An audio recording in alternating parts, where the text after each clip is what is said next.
Assalamualaikum warahmatullahi wabarakatuh. Selamat siang, selamat malam, selamat sore, selamat petang para pendengar yang kebetulan mendengarkannya. Kembali lagi bersama saya Mas Daeng. Kali ini kami ini tergelitik untuk membahas salah satu RUU yang sedang dibahas di DPR, khususnya di Komisi 11.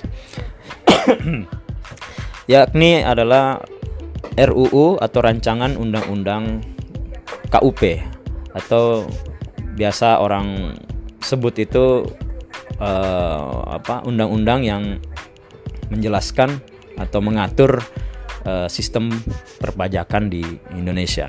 Banyak hal yang sebaiknya atau menarik untuk kita bahas. Salah satunya adalah pekerjaan atau pekerja yang ada di Indonesia ini ternyata hampir 150 juta total ya, yang bekerja di sektor baik itu formal maupun informal. Namun data terakhir disebutkan bahwa hanya 45 juta yang memiliki nomor NPWP gitu kan. Nah, berarti ada sekian besar juga atau lebih banyak yang tidak terdaftar sebagai pekerja yang wajib melaporkan pajaknya. Nah, bagaimana sih sebenarnya kelanjutan dari proses rancangan RUU ini? Menarik nih. Kali ini saya bersama dengan teman-teman yang bisa dibilang mereka banyak mengerti dalam aspek perpajakan di Indonesia. Mungkin mereka bukan pakar yang atau ahli, tapi setidaknya apa yang mereka akan sampaikan ini tentunya bisa dijadikan sebagai hasanah pengetahuan lah, untuk menambah pengetahuan kita terkait soal perpajakan. Sudah hadir di sini ada Bro Anda nih, Bro Anda. Memang Bro yang satu ini banyak ya, pengetahuannya itu banyak gitu. Banyak, tidak hanya soal BUMN, dia juga mengerti soal pajak gitu kan. Di sini juga ada Pak Heri. Pak Heri ini dulunya ya, mungkin sampai sekarang juga banyak bersinggungan dengan urusan-urusan yang berkaitan dengan kantor perpajakan ya. Benar ya Pak Heri ya? Oke. Baik, saya mulai. Jadi tadi berangkat dari kasus yang tadi nih, bahwa ada 150 juta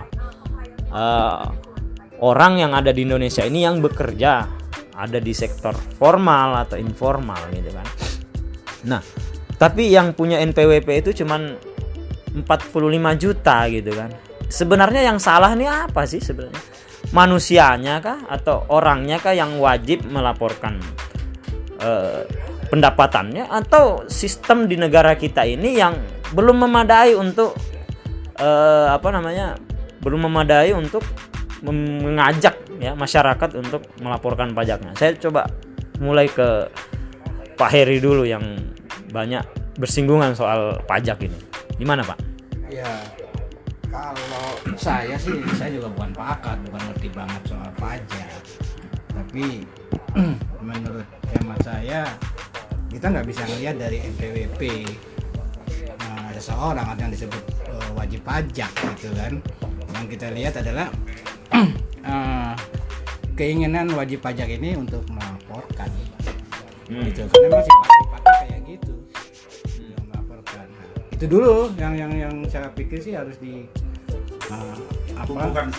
tumpukan ke sana dulu, baru nanti apakah memang ini sistemnya yang salah atau bagaimana yang salah kan itu.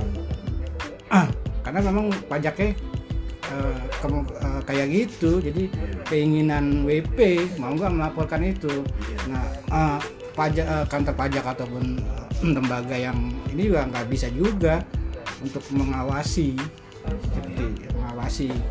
Karena itu sifatnya kan apa sih, saya kalau nggak ngerti sih, bahwa keinginan kita lah Iya. untuk melaporkan. Idealnya mungkin memang iya ya Pak, maksudnya bagaimana kita menumbuhkan kesadaran itu kan idealnya Pak.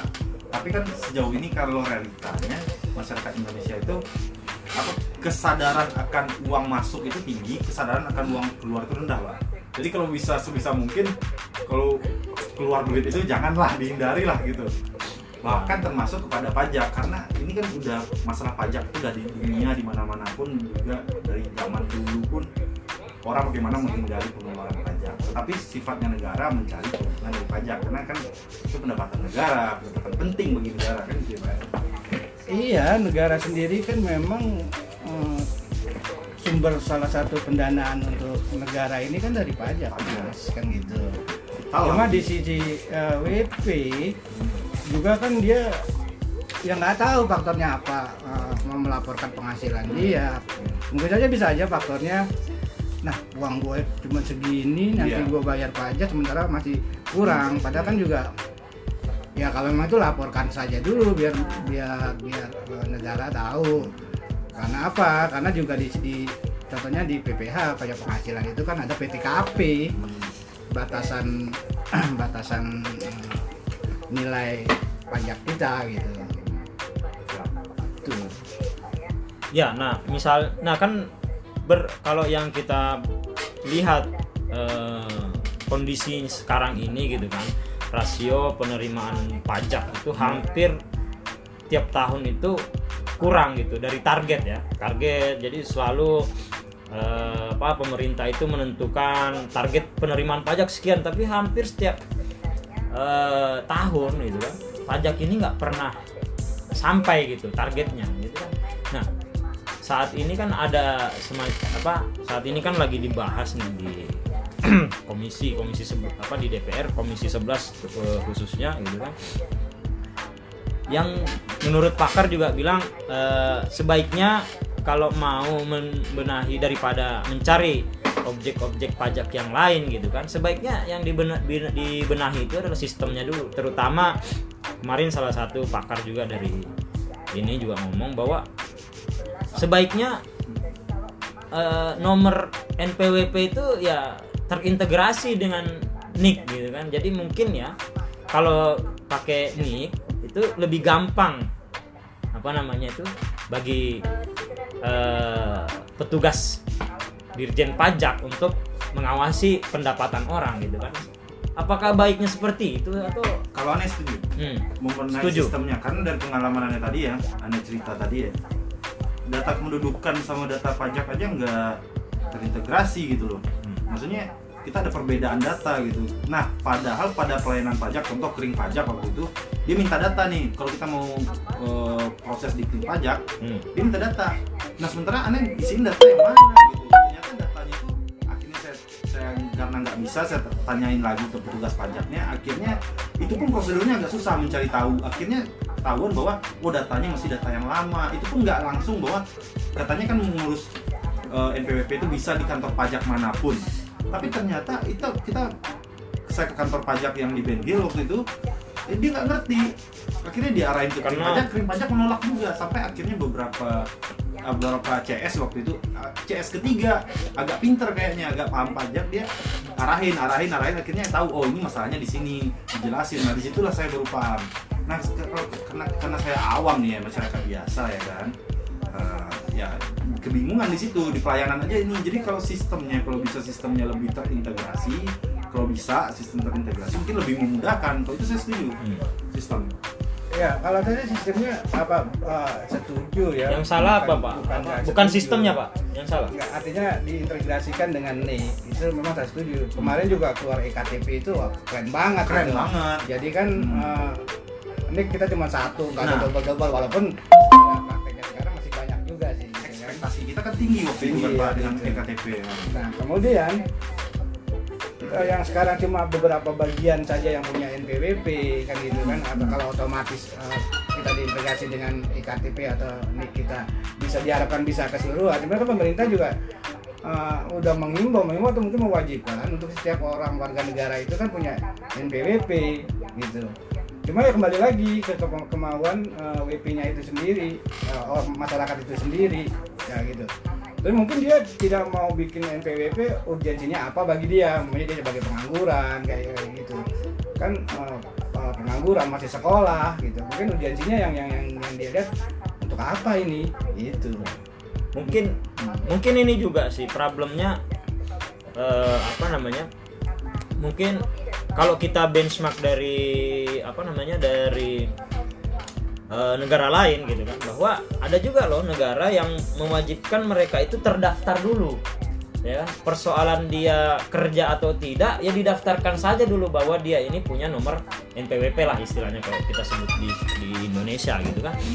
Nah, kalau ada contoh kemarin itu ada yang cerita di dalam rapat virtual itu, dia waktu itu sebagai mahasiswa yang kuliah di luar negeri, ya kan? Kalau nggak salah dia kuliah di Australia. Pada saat itu ya dia tetap harus terdaftar dulu nih, ya kan, bahwa ada orang yang masuk ke dalam negara tersebut, ya kan. Dia dilaporkan bahwa oh ya ini ada nomor pajaknya, ya kan, meskipun dia belum bekerja karena statusnya dia mahasiswa karena dia nggak bekerja.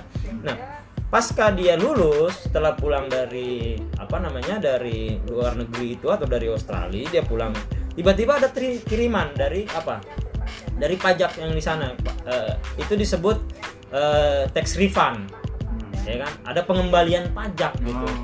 Karena dia dalam sistem di negara itu orang ini tidak wajib pajak tapi tetap sudah dipotong. Nah itu ada tax refund gitu. Oh itu bagus sistem negaranya ya? Ya. Nah apakah di Indonesia ada seperti ini nggak sih? Kayaknya nggak ada deh. Nah kalau ke arah itu belum tahu ya. Saya juga bukan memantau hal kayak gitu. Cuma ini saya mau bicara cuma yang pengalaman saya aja gitu kan, maksudnya yang saya ketahui, kemudian yang pokok-pokok seperti PPH gitu kan, kalau penghasilan itu paling sebatas itu aja yang saya mengerti. Tapi kan tadi topik pertama kitanya urgensinya untuk apakah mencari target pajak baru atau membenahi sistem yang udah ada, kan itu tadi awal pembicaraan kita. Nah, sistem juga ya menurut saya ya masih belum bukan nggak baik, udah baik juga sih kalau saya pikir. Kalau masalah NPWP dan integrasi ini ya memang perlu pendalaman juga itu, urgensinya penting atau enggak. Makanya tetap mempertimbangkan itu adalah WP-nya sendiri gitu, dan kita juga nggak bisa memaksa WP gitu dengan pertimbangan tadi. Apakah memang negara nggak punya? Apakah memang negara karena ini kan sifatnya wajib ya, artinya harus gitu ya. Seharusnya kan negara punya instrumen mengejar para yang nggak bayar pajak gitu kan. Nah kalau di luar negeri mungkin ya dengan sistem yang udah bagus gitu kan, sampai-sampai hak pilih atau hak politiknya itu bisa dicabut gara-gara pajak, gara-gara dia tidak membayar pajak. Masuk akal sih. Betapa pentingnya itu kan pajak. Kita bicara kalau itu kan kalau menurut kemungkinannya itu kan. Sementara di Indonesia ini kayak masih ayo dong bayar pajak gitu, wajib pajak apa, itu masih dalam kampanye seperti itu. Secara bukan desakan lemah gitu. Berarti kan ini sistemnya sebenarnya yang lemah gitu kan. Sistem semua udah ada Pak ya, jadi artinya ini kan kita kalau bicara ke situ mungkin ini kita bicara soal pajak-pajak besar Pak, pajak-pajak pengusaha, pajak-pajak ini yang memang dari situ target tertinggi kita. Nah ada pengadilan pajak kan gitu. Nah ini yang makanya kemarin itu ada tax amnesty supaya ini kepatuhan dia dijalanin. Umpamanya udah banyak banget ditunggakan, dibikinlah pengampunan.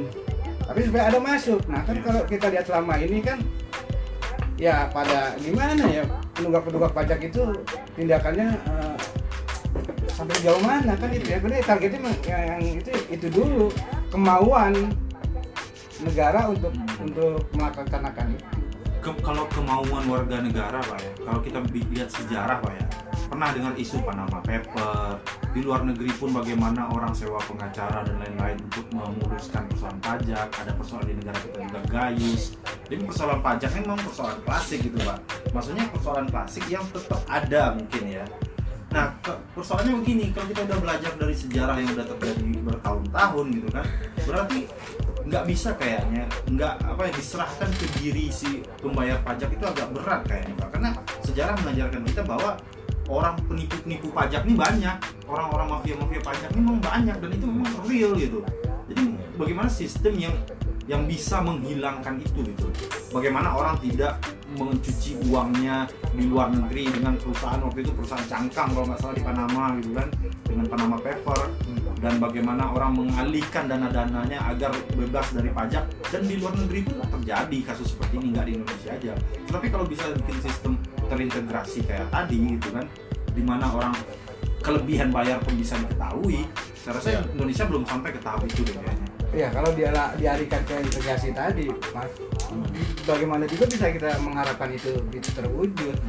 Yang sekarang ini kan kalau menurut saya ya itu adalah keberanian, keberanian menerapkan sistem yang ada, keadilan pajak benar-benar ini, itu doang sih sebetulnya. Di persoalan kalau saya lihat ya, nggak di soal pajak aja, kalau kita udah bicara sistem di Indonesia itu ya, memang kita lihat banyak banget sistem yang lemah di Indonesia ini. Dan alasan orang Indonesia tuh gini, kita lagi menuju misalnya ke integrasi, menuju ke sistem terintegrasi, menuju ke online, menuju ke ini, misalnya ada sistem online tapi tetap ada berkas manual, itu kan setengah. Nah, alasan negara kita tuh selalu menuju, berarti kalau kayak gini persoalannya, kita ini butuh desainer sistem yang keren gitu loh, desainer sistem apa istilahnya, kalau di dunia komputer kan programmer yang handal. Sekarang ini kan sebetulnya Pak, itu kan manual itu udah hilang Pak. Udah mulai hilang Pak, tapi udah masih mulai ada. Hilang kayak SPT itu kan bagaimana sosialisasinya aja gitu. SPPT itu sangat memudahkan kita, kan gitu. Ya kemauan nggak kita mau melaporkan itu. Udah mulai berjalan dan udah lama itu SPT. Sekarang bahkan kadang-kadang yang sifatnya fisik, SPT fisik itu nggak diterima. Udah mulai sih Pak. Iya.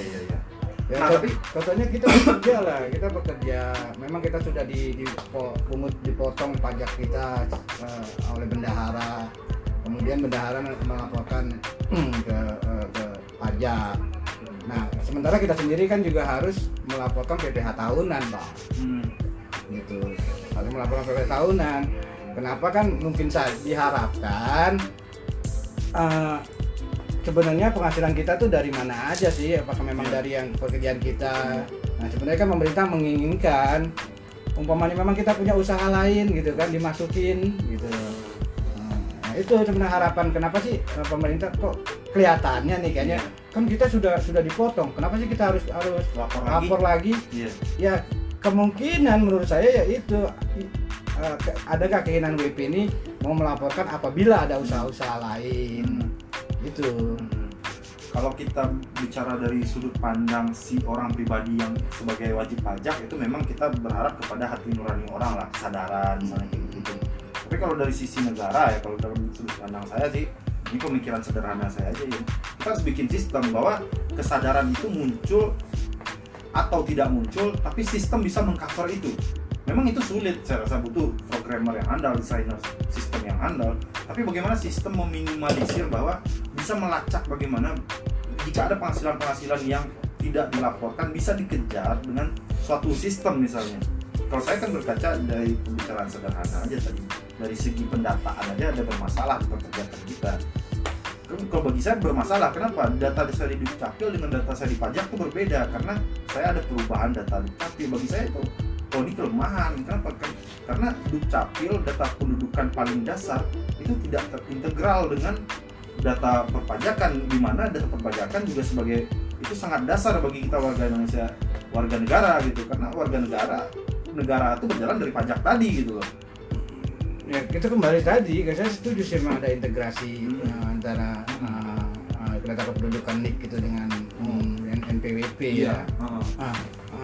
Tapi kan setidaknya gini, sekarang ini ya masih berlaku ya harus kita jalanin aja. Makanya kita punya NPWP dulu banget itu di suatu tempat di kecamatan ini, karena kan basisnya dia itu kecamatan kan, kecamatan. Nah, kita pindah, kita berubah domisili. Ini kan tidak berubah domisili, tapi data kita masih di kecamatan A, kan gitu. Ya itu nggak masalah juga karena kita bisa melapor menggunakan NPWP. Gimana kasusnya kalau begini? Tadi kan pertanyaannya adalah dari 180 juta pekerja, orang yang bekerja punya penghasilan, itu yang punya NPWP hanya 45 juta. Nah sisanya ini tidak melaporkan. Anggaplah misalnya orang yang melaporkan itu penghasilan cuma 5 juta per bulan. Dia kan 4,5 juta kalau nggak salah yang kena pajak gitu kan Pak. Pajak penghasilan nih maksud saya. Nah anggap dia penghasilannya lebih tinggi daripada 4,5 juta, tapi dia nggak pernah melaporkan minta NPWP karena dia bergerak anggap di sektor dia jualan kambing misalnya. Jualan kambing itu penghasilannya per bulan tuh bisa sampai 15 juta per bulan dia rata-ratakan gitu kan. Dan dia nggak pernah lapor NPWP apa segala macam. Nah itu gimana? Ya itu kembali tadi yang gue bilang. Kembali ke kesadaran kan? Nah pertanyaannya, jangankan kita menumbuhkan kesadaran dari orang yang tidak punya kesadaran, orang yang punya pengetahuan aja tidak sadarkan diri. Contoh anak marketer tadi, contoh orang yang memakai jasa gayus, itu kan orang-orang yang berpendidikan semua, punya kapital yang besar, tapi mereka tidak sadarkan dirinya dengan mencari celah-celah dari sistem perpajakan kita agar mereka pajaknya ringan, pengeluarannya ringan. Orang dengan level kapital yang gede aja pola pikirnya seperti itu, apalagi orang kapital yang kecil, di mana orang kapital kecil duit itu lebih sangat berharga lagi gitu. Ya, jadi dari tadi ya misalnya 150 juta orang kerja formal informal. Terus artinya kan di situ kan ada ketidakadilan, ya kan? Ada yang melaporkan pajak, ada yang tidak melaporkan pajak. Ya. Nah, sementara manfaat dari pajak itu kan membangun negeri, ya. Membuat jalan, ya kan, fasilitas tapi justru itu dinikmati bersama, baik yang membayar pajak ataupun yang tidak membayar pajak gitu kan. Nah, di mana letak nggak ada keadilan di situ, ya kan? Nah, negara di sini tuh dituntut gitu kan. Negara ini dituntut untuk berlaku adil kepada masyarakat gitu kan. Dia sebagai sebagai lembaga yang memungut pajak gitu kan. Bagi orang yang pekerja di formal sih aman-aman aja gitu kan. Toh dia dipotong gajinya gitu. Karena kan. Orang kerja formal wajib punya NPWP. Nah, ini yang negara ini sejauh mana sih ininya mengejar orang-orang yang karena contoh kalau diambil kayak pengusaha atau petani hewan kurban lah misalnya, ini kan kita nggak tahu nih ini ada pajaknya atau enggak gitu kan. Sementara income-nya tiba-tiba gede misalnya. Iya, momentum Idul Adha misalnya gitu kan. Bisa berkali bahkan mungkin setara dengan orang yang bekerja setahun gitu kan. Nah, ini Pak Heri gimana sih? Kira-kira sejauh ini yang menurut Pak Heri ketahui ya kan? Negara sudah sejauh mana sih mengejar orang-orang seperti ini? Apakah berani dia datang ke ininya gitu? Kalau kita bicara mengejar itu agak kurang tepat gue rasa. Kalau mengejar itu lebih kepada pengusaha-pengusaha yang menipu pajak kan, pengusaha-pengusaha lebih ke partai gede lah kata gue sih. Kalau ini bukan ke mengejar sih, maksudnya pendekatan ke bawah itu harus pendekatan yang lebih manusiawi lah, pendekatan yang lebih humanis lah. Karena mereka ini kadang nih, mohon maaf ngomong ya, ada orang penghasilannya gede, tapi mohon maaf ya, maksudnya pengetahuan soal perpajakan itu masih rendah, sehingga dia merasa tidak ada tuntutan di dirinya untuk melaporkan pajak. Nah, kita nggak bisa bilang mereka ini mengejar, karena kita edukasinya dulu, edukasi perpajakan itu udah sampai ke lapisan mana. Tapi kalau untuk orang yang punya perusahaan, itu mau nggak mau dia harus orang yang paham pajak, karena dia berbisnis gitu loh, sektor keuangan gitu loh.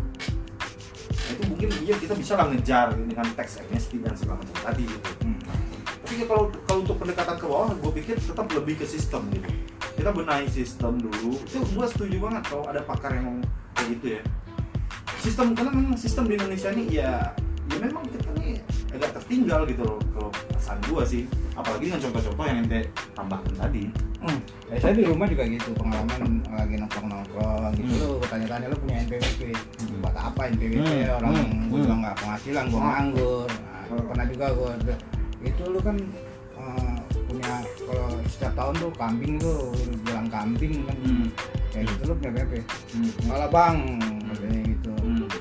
Banyak faktor dia bilang yang gue mau ke kantor pajak juga gue males. Terus kemudian nanti juga gue ngelaporinnya gue kagak ngerti. Kayak gitu-gitu. Jadi klasik banget. Dan gitu. kadang orang itu penghasilan harian kadang kan Pak, dia ngurusin pajak ini ribet, butuh seminggu kadang sampai segitu, dia penghasilan mending dia kerja, akhirnya itu yang membuat orang lambat laun jadi males juga. Mending dia nyari duit, karena duit di situ berharga gitu loh.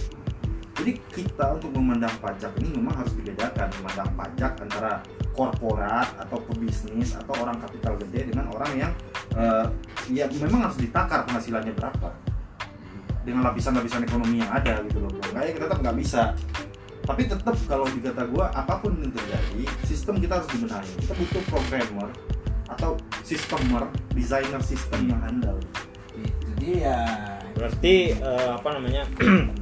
Jadi kesimpulannya bahwa ya setiap diskusi sebaiknya ada intisari lah. Iya benar. Dari yang pertama mungkin sekedar usul ya mungkin kepada pemerintah gitu kan. Dalam rangka mereformasi sistem perpajakan kita agar setidaknya meskipun belum mencapai target tapi setidaknya ada peningkatan lah penerimaan pajak gitu kan. Mungkin yang pertama kalau saya bisa simpulkan itu pertama ya mafia pajak gitu kan. Kalau bisa bagaimana negara ini betul-betul meminimalisir lah ya kan, memberikan sanksi yang sangat berat untuk para baik itu tidak hanya pengemplang pajaknya tapi apa namanya orang yang harusnya mencari orang-orang yang ini justru malah jadi mafia gitu kan, atau malah memudahkan orang untuk tidak membayar pajak gitu. Berarti kembali ke sistem itu. Nah, makanya Kedua, kalau kita sebelum ini ya, makanya kalau kita samakan keadilan antara penghasilan rendah dengan itu, maka saya pikir tidak adil. Malah itu nggak adil. Kalau penerapannya harus di pressure seperti itu malah tidak adil, kasihan. Ini kalau mau pressure sekalian, keberanian sekalian, yang kayak gitu tuh, yang pengusaha maaf ya, kita jadi ya penyelewengan pajak, mengumpet-ngumpetin pajak, bahkan mungkin mencuci uang, macam-macam laundry kayak begitu. Tegas gitu. Dan dari situ paling terbesar sebetulnya. Dari situ besar. Contoh aja lah kita pegawai, ya kan paling setahun kita dikenain cuma 120.000. Kalau kita hitung kan mungkin kalau kita pikir sederhana, pajak dari seorang pengusaha besar mungkin setara dengan pajak dari 1.000 orang masyarakat bawah gitu Pak ya. Puluhan ribu kali Mas. Iya, puluhan ribu gitu kali. Kan. Dari kita aja deh, dari karyawan-karyawan kayak kita aja bisa puluhan ribu itu. Iya. Lipatannya itu tinggi banget. Itu aja keberaniannya. Bahasa mengejar itu memang untuk cocok untuk kalangan yang kapitalnya tinggi gede gitu. Mungkin artinya ya mungkin jadi kesimpulan selanjutnya bahwa ya agar kita adil lah ya, maksudnya kita sama-sama enak gitu ya, yang rakyat kecil yang bayar pajak, terus yang taat pajak, yang korporasi-korporasi yang besar juga taat pajak. Sebaiknya mungkin ada kalau misalnya dia artinya bahasanya tuh mungkin tajam, kalau bisa tajam ke atas tumpul ke bawah kira-kira gitu. Nah, kemudian mungkin bahasa mengejar itu kalau bisa diganti menjemput bola lah istilahnya gitu. Ada edukasi.